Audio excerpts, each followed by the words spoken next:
The sun burned over the savannas of Congo as the news spread. A foreign missionary had been captured by local leaders, accused of bringing a forbidden faith. His name was Andreas, a man from Mexico driven only by courage and love for God. He had crossed forests, rivers, and entire villages to preach the gospel where few would dare to go. But what began as a mission of hope turned into a cruel trial before a crowd thirsty for revenge. The sentence: to be thrown in front of wild, starving lions in front of everyone.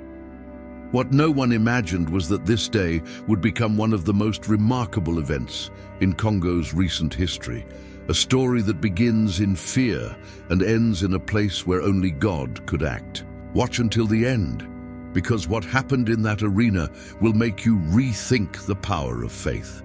Welcome to the channel where the miracle begins, because every sincere prayer is the beginning of a miracle. Every day on our channel, you'll see real and powerful testimonies that revive your faith and bring hope. Subscribe to the channel and hit the notification bell now.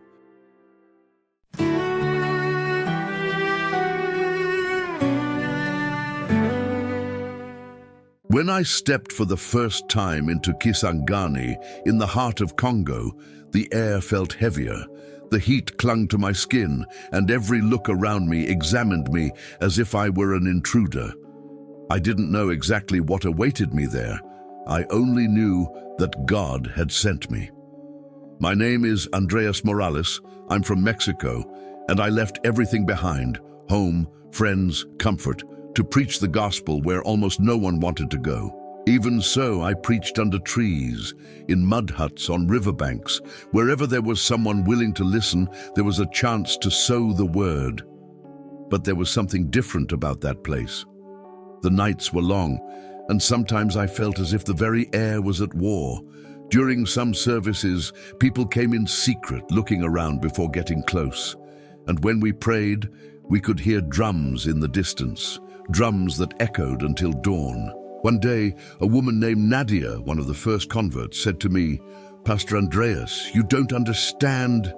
Here, when someone speaks about Christ, the darkness stirs." In that moment, I realized she was right, but it was too late to turn back. God's calling had already reached me, and inside of me there was a certainty no fear could silence. I hadn't come to survive. I had come to testify. In the weeks that followed, the sermons began to bother the local authorities. At every service, we felt hidden eyes watching from among the trees.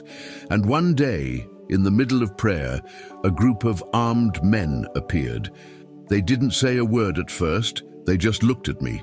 Then the leader, with a cold voice, said, "The people here already have a God, and he is not yours." That's where it all began. That morning, the sound of cicadas seemed louder than usual. I was preaching under a tree in a nearby village called Makobo when I saw the first men approaching, worn uniforms, closed faces, rifles on their backs. It didn't take long to understand. They were coming for me. Commander Bakari, a man feared by everyone in that region, looked at me as someone looks at something disgusting. "You're bringing a foreign faith to our people. That's a crime here," he said firmly. I tried to answer calmly. "I didn't come to bring a religion, Commander. I came to speak about a God who loves everyone, including you." But my words sounded like provocation. He laughed, and with a hand gesture ordered them to arrest me. I was taken through the dirt streets with my hands tied, while children ran behind shouting and women watched from their doors with sad eyes. At every corner I repeated under my breath, "Even though I walk through the valley of the shadow of death, I will fear no evil." At the military compound, they placed me in front of a tent. Inside was an improvised court, a circle of armed men, the commander at the center. No evidence, no defense, only accusations and hatred. "This man has disrespected our gods. Let him be thrown to the lions as a sign that the heavens will decide who speaks the truth." The words echoed like a final verdict. Some soldiers looked at each other uneasily, but no one had the courage to intervene. The order was given. The execution would be public at sunset. When they took me out of there, the wind felt hotter, and the horizon, painted in deep red, seemed to announce something terrible. But inside of me, there was a peace I myself couldn't understand. As they led me back to the cell, I remembered why I had come. For someone, somewhere, to hear that God still saves. And if my death was the price, then so be it. And you, would you have enough faith to risk your life so that others could know God's love? Tell me in the comments. And while you're at it, like this video so YouTube will recommend more content that shows the power of God. You know, as I wait here, I think about how many times God places us in front of lions, not made of flesh and bone, but of fear, debt, sickness, and anguish. And that's where faith is tested. And you, what are the lions that have been roaring against you lately? Write them in the comments. I want to pray for you. And if you're going through a hard time, check out the eBook 33 Prayers for Difficult Times. It's not just a book, it's a spiritual guide with 7 practical challenges that will take you by the hand and help you walk through the deserts of the soul. I woke up before sunrise. The sound of frogs and the damp smell of mud were the first signs that I was still alive. When I opened my eyes, I realized the chains on my wrists had left deep marks. The guard watching the cell looked at me in silence, as if he was staring at a man who no longer belonged to this world. "Get up." The commander ordered that everything happen at sunrise. As I walked, escorted by 4 soldiers, I noticed the whole village was gathered around a large wooden and iron enclosure, the arena. Men, women, and children watched with a mixture of fear and curiosity. Some seemed amused at the idea of watching a foreigner face hungry lions. Others kept their eyes down, unable to look straight at the injustice about to happen. With every step, dust rose from under my feet and seemed to blend with the heavy Congolese air. The sun rose slowly, casting a golden glow over the field. Then a verse I had recited so many times came to my mind. "The Lord is my light and my salvation. Whom shall I fear?" And for the first time, those words were not just memorized lines. They were life pulsing inside me. When I approached the arena, I saw 3 cages covered with dark cloths. Outside, Commander Bakari watched me with a cruel smile. "Today, we'll see if your God is really as powerful as you say." I simply closed my eyes and answered, "The Lord doesn't need to prove anything to man, but sometimes man needs to see in order to believe." The silence that followed was thick. The crowd murmured, and some soldiers seemed to hesitate. I felt the weight of dozens of eyes on me, but I also felt something greater. A quiet, steady, invisible presence, as if heaven itself were paying attention. Suddenly, an elderly woman shouted from the middle of the crowd, "Let the man pray!" Everyone fell silent. I knelt on the cold sand and, for what I thought could be the last time, I spoke to God. I didn't ask to be spared. I asked not to bring shame to his name. I asked that, whatever happened, the world would know he still reigns. The sound of chains being unlocked echoed through the arena. The soldiers opened the gate, and I knew the moment had come. 3 huge lions, with golden manes and wild eyes, leapt out, roaring so loudly that the ground shook. Children screamed. Some people backed away while others climbed onto the walls for a better view. Commander Bakari watched with his arms crossed and a cynical smile. He wanted a show. But God had other plans. The lions circled me, walking around and around. Their claws scratched the ground. Their eyes glowed like embers. I could feel the heat of their breath and the weight of death drawing near. I closed my eyes and whispered, "Lord, let your will be done. If it's time for me to die, let me die praising your name." Then I knelt, placed my hands on the ground, and began to pray. There were no drums now, no shouting, only the roar of the lions and the sound of my own voice saying, "You are worthy, Lord. Even here, you are God." And then something changed. The air grew lighter, the people froze, the drums stopped. The commander stepped forward, furious, and shouted, "What are you waiting for? Shoot him!" But none of the soldiers moved. They were all staring at the center of the arena, at me on my knees, surrounded by sleeping lions. The silence was absolute, and I knew something supernatural was only beginning. For a few seconds, no one moved. The wind stopped. Even the palm leaves stood still, as if time itself were holding its breath. I stayed on my knees, feeling my heart pound in my chest. The lions were around me, motionless, breathing calmly like cubs resting at their master's feet. The silence was so deep you could hear the wings of a bird flying over the arena. Suddenly someone shouted, "It's witchcraft!" Another answered, "No, it's his god!" The crowd began to stir, unsure what to think. Some fell to their knees, others wept, others tried to run away. Commander Bakari, consumed by rage and fear, pulled out his weapon and shouted, "This is a trick! The man deceived the gods! Kill him now!" But before he could take his first step, the sky, clear until then, suddenly darkened. A huge, dense cloud formed over the field. Thunder rolled for miles. The soldiers dropped their weapons and stepped back. One of them shouted, "Commander, look at the animals!" Bakari looked and saw the lions standing, turned toward him. They weren't roaring or attacking. They were just staring at him with a gaze that didn't seem human. He tried to step back, but he stumbled and fell in the sand. The people began to cry out, "It's the power of God! It's the power of God!" The wind blew again, stronger now. Dust rose, and a light broke through the clouds, shining straight down on the arena. It was a golden, living light that made everything shine. The ground, the faces, even the air seemed to sparkle. I felt something wrap around me, a presence so intense it couldn't be described. It was peace and power at the same time. It was as if heaven itself had come down to earth. The lions knelt.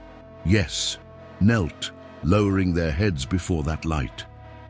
The commander, trembling, dropped his weapon and began to cry. I didn't know his God was real." The entire crowd fell to their knees, men, women, children, all in tears. And in the middle of it all, I heard a gentle voice inside me. "They will not witness your death, Andreas. They will witness my glory." In that instant, I knew the miracle was complete. The light grew even brighter. It didn't burn, it didn't hurt our eyes, but it made our hearts burn. The ground of the arena shook slightly, and the air smelled like rain, even though there wasn't a dark cloud in sight. People were shouting, but not in fear. It was as if they were crying out in repentance for something they couldn't explain. I stood up slowly, my eyes still full of tears. The lions remained on their knees, still and calm, as if they knew something sacred was taking place. The golden light spread over the field, and in that moment, no human sound seemed capable of interrupting what heaven was doing. I looked at Commander Bakari. He was still on his knees, his face covered in dust and tears. When our eyes met, he began to sob. "I persecuted the faith, and now I see the true power was never ours." I knelt beside him and simply said, "The same God who saved me can save you too." Bakari began to cry like a child, and right there, in front of everyone, he raised his hands and said loudly, "God of the missionary Andreas, if you are real, forgive what I've done." A gentle wind blew, lifting the dust, and the light that covered the arena moved toward him. It was as if forgiveness itself had taken form, unseen yet tangible. The crowd began to sing, improvising words, some in tribal languages, some in Spanish and even in Portuguese, because among the onlookers there were hidden Christians who came out of the crowd weeping and praying out loud.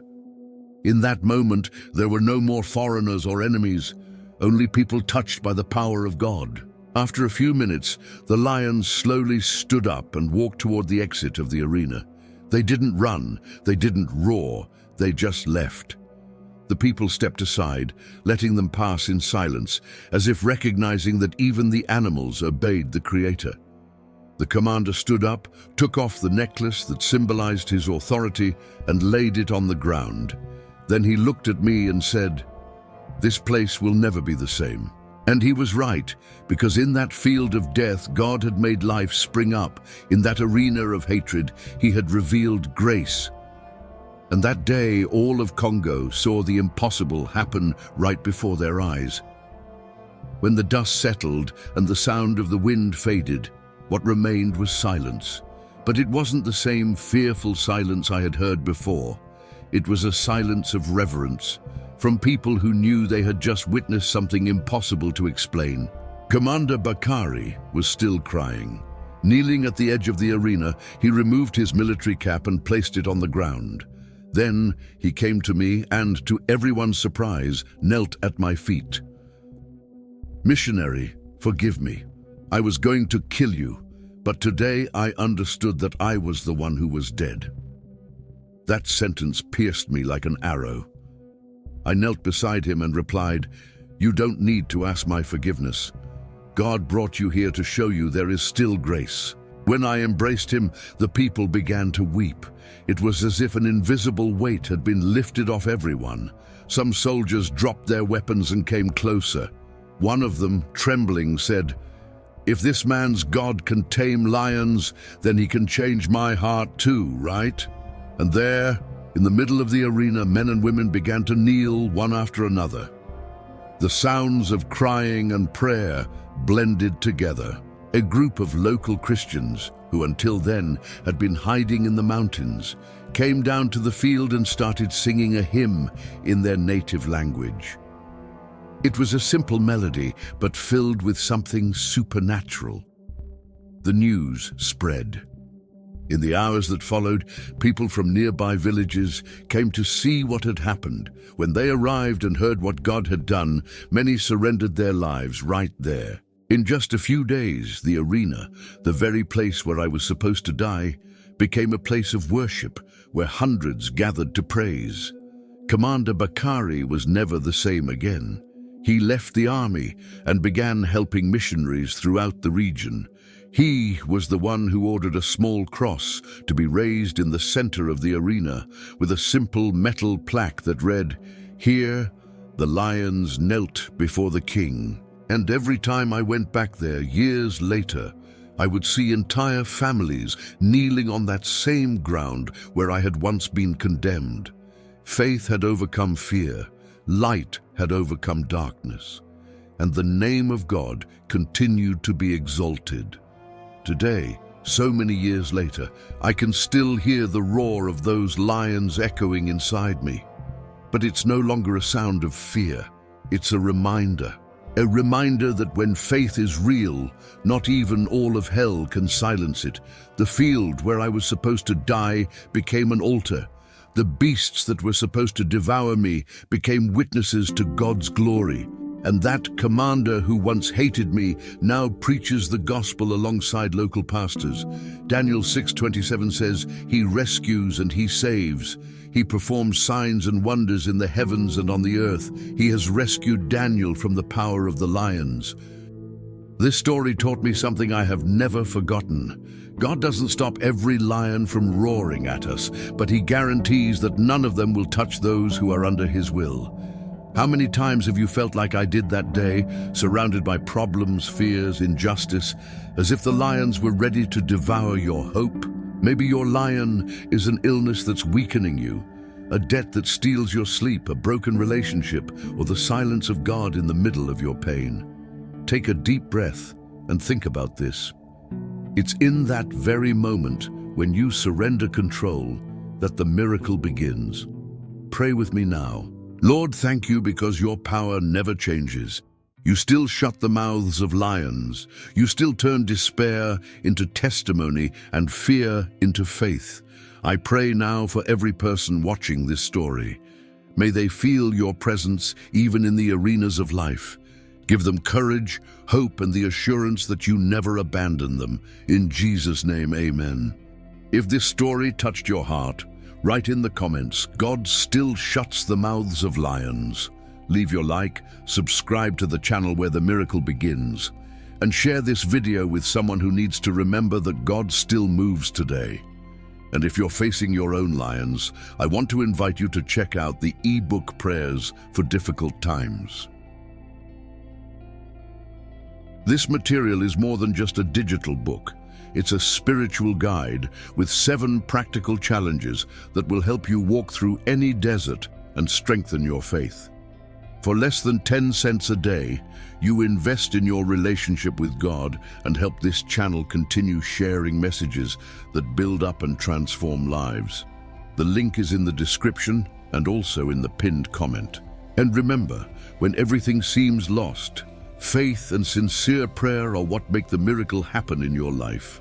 May God bless you and see you in our next episode.